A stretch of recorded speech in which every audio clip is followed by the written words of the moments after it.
अस्सलाम वालेकुम dear student, welcome back to my YouTube channel शादी फिजी एकेडमी। तो आज का बहुत इंपॉर्टेंट टॉपिक डिस्कस करने वाला है और वो है मोमेंटम। ये टॉपिक जो है ये एमसीक्यूज़ के लिहाज से देखा जाए तो बहुत इंपॉर्टेंट है, एमडीकेट पॉइंट ऑफ व्यू से भी और एग्ज़ाम के लिहाज से भी। ये टॉपिक बहुत ज़्यादा आती है ए पेपर में, शॉर्ट क्वेश्चन में भी एज वेल लॉन्ग क्वेश्चन में भी। तो ये टॉपिक आज हम डिस्कस करने वाले हैं इंशाल्लाह। इसके कुछ एमसीक्यू के लिए रिलेशन है, वो भी इसी लेक्चर में हम कवर करने वाले हैं। तो सबसे पहले हम लिखते हैं मोमेंटम की डिफिनीशन। मोमेंटम क्या होता है? Momentum is a quantity is a quantity of motion possessed by a body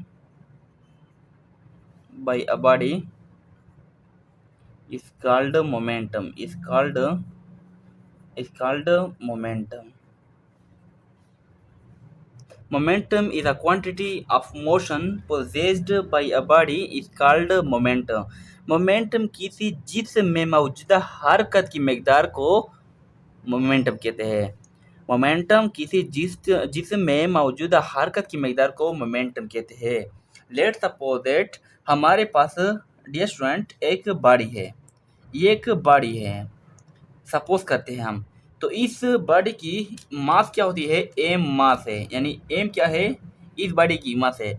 अगर ये बॉडी इस डायरेक्शन में चली गई वी वेलोसिटी के साथ, यानी इसने वी वेलोसिटी के साथ इस डायरेक्शन में चली गई, तो यहाँ पर हम कह सकते हैं कि इस बॉडी का मोमेंटम किसके बराबर है? मोमेंटम बराबर है, मोमेंटम हम पी से रिप्रेजेंट करते हैं, पी से। तो इस बॉडी की मोमेंटम बराबर है एम वी के, क्योंकि एम क्या है? मास ऑफ द बॉडी है, एंड वी क्या है? वेलोसिटी ऑफ द बॉडी है। Mass and velocity is called momentum. ये सिंपल सा डिफिनेशन है, mass and velocity is called momentum. यानी एक बॉडी जब मोशन करता है तो इसकी मोशन की मिकदार को हम कहते हैं मोमेंटम। तो यहाँ पर हम एक और डिफिनेशन भी लिख सकते हैं इस फार्मूले से। डिफिनेशन हम सेकंड भी लिख सकते हैं, the product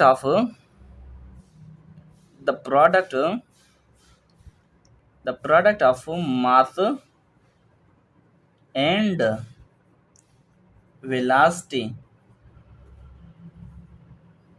of a body, एक बॉडी की, इज कॉल्ड मोमेंटम। तो इसको हम मोमेंटम का नाम देते हैं कि क्या है? मोमेंटम है। The product of mass and velocity of a body is called momentum. यानी मास और वेलोसिटी की मल्टीप्लिकेशन को हम कहते हैं कि ये क्या है? मोमेंटम है। तो मोमेंटम क्या होती है डियर स्टूडेंट? मोमेंटम हमारे पास it is a vector quantity. ये एक वेक्टर क्वांटिटी होती है, it is a vector quantity. ये एक वेक्टर क्वांटिटी होती है and its direction.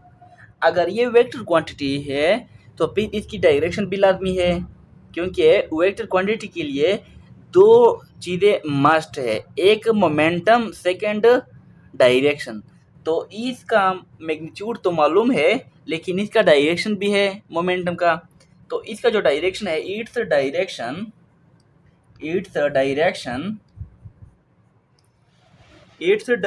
Is the along the velocity।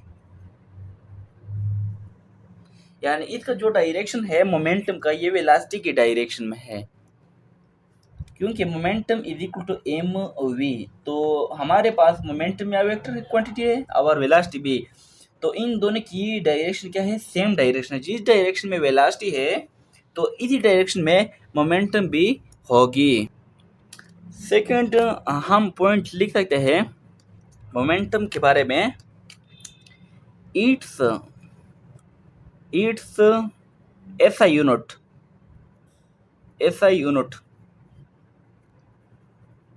इसका यूनिट इज केजी मीटर पर सेकेंड। तो बहुत से स्टूडेंट कमज़ोर होते हैं और उनको ये पता नहीं कि ये यूनिट किस तरह आया। हमारे पास जो मैथमेटिकली फॉर्म होता है मोमेंटम का, वो बराबर है P is equal to M V. तो P is equal to M के लिए हम ऐसा यूनिट इस्तेमाल करते हैं केजी किलोग्राम, और वेलोसिटी के लिए हम इस्तेमाल करते हैं मीटर पर सेकेंड। तो केजी मीटर पर सेकेंड यूनिट बनता है मोमेंटम का।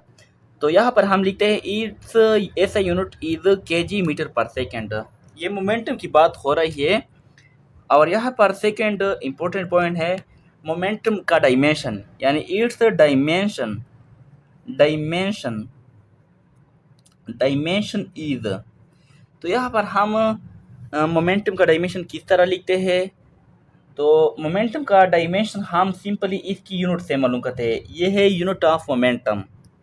तो केजी के लिए हम डायमेंशन में इस्तेमाल करते हैं कैपिटल एम, और एम क्या है? मीटर है। और मीटर के लिए इस्तेमाल करते हैं एल, और सेकंड के लिए इस्तेमाल करते हैं टाइम।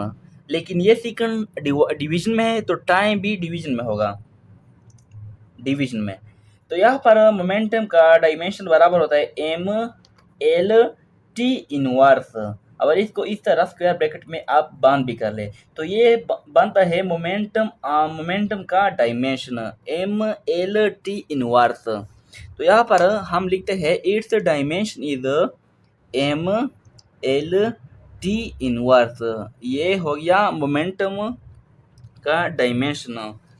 तो लास्ट में हम डियर स्टूडेंट लिखते हैं एमसीक्यूज के लिए रिलेशन मोमेंटम के बारे में। तो सबसे पहले मोमेंटम का फार्मूला हमारे पास गिवन है P is equal to M V. ये है मोमेंटम का मैथमेटिकली फॉर्म। जितनी भी एमसीक्यूज आ सकती आती है एमडीकेट में, केमिकल टेस्ट में मोमेंटम के बारे में, तो वो इस फार्मूले से आते हैं। और इस फार्मूले से हम डिफरेंट रिलेशन अभी बनाते हैं। वो रिलेशन को स्पेशल नोट कर ले डियर स्टूडेंट, इंशाल्लाह आपको बहुत ज़्यादा काम आएगा एमसीक्यूज हल करने में। तो यहाँ पर हम लिखते हैं फर्स्ट रिलेशन। फर्स्ट रिलेशन हम लिखते हैं इफ अगर m is equal to constant. अगर इस तरह एमसीक्यूज आ जाए कि मास कांस्टेंट है एंड रिलेशन मौजूद है वेलोसिटी एंड मोमेंटम के दरमियान, तो फिर होगी मोमेंटम डायरेक्टली टू वी। अगर इस रिलेशन में मास कांस्टेंट हो तो फिर momentum directly proportional to V. और यहाँ से हम एमसीक्यूज के लिए रिलेशन बनाते हैं dear student, P1 divide by P2 is equal to V1 divide by V2। ये हो गया एमसीक्यूज के लिए रिलेशन।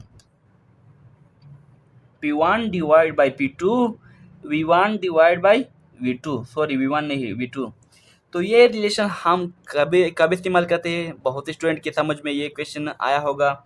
ये एमसीक्यूज के रिलेशन हम इस्तेमाल करते हैं अगर आपके पास इस तरह एमसीक्यूज आ जाए कि दो बॉडीज है और दोनों बॉडीज की मासिस सेम है, मासिस कांस्टेंट है, सेम है, तो फिर आपने ये रिलेशन इस्तेमाल करना है। P1 पहले बॉडी का मोमेंटम, P2 सेकेंड बॉडी का मोमेंटम, V1 पहले बॉडी का वेलोसिटी, V2 सेकेंड बॉडी का वेलोसिटी। तो आपने ये वाला रिलेशन इस्तेमाल करना है।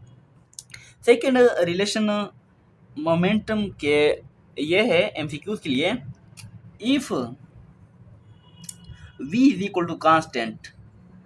डियर स्टूडेंट, अगर v को हम कांस्टेंट कर दें वेलोसिटी, तो फिर ये फार्मूला हमारे पास बन जाता है p directly proportional to m। तो मोमेंटम का डायरेक्टली रिलेशन होगा मास के साथ। तो यहाँ से हम एमसीक्यूज के लिए रिलेशन बनाते हैं इस रिलेशन से, P1 divide by P2 is equal to M1 divide by M2। तो ये बन गया second important, very very important. इसके साथ लिख दे मोमेंटम के बारे में एमसीक्यूज के लिए। तो हम इस रिलेशन को कब इस्तेमाल करते हैं? इस रिलेशन को हम इस्तेमाल करते हैं जब इस तरह एमसीक्यूज आ जाए डियर स्टूडेंट कि दो बॉडी है और दोनों बॉडी की वेलोसिटी क्या है, सेम है या कांस्टेंट है, तो फिर आपने ये वाला इस्तेमाल करना है। ये है momentum of first body P1, momentum of second body P2, mass of first body, mass of second body. तो आपने ये वाला इस्तेमाल करना है। इस पॉइंट को नोट कर दे तो हम आगे चलते हैं। डियर स्टूडेंट, हमारे पास थर्ड एमसीक्यूज के लिए रिलेशन मोमेंटम के बारे में क्या है। इफ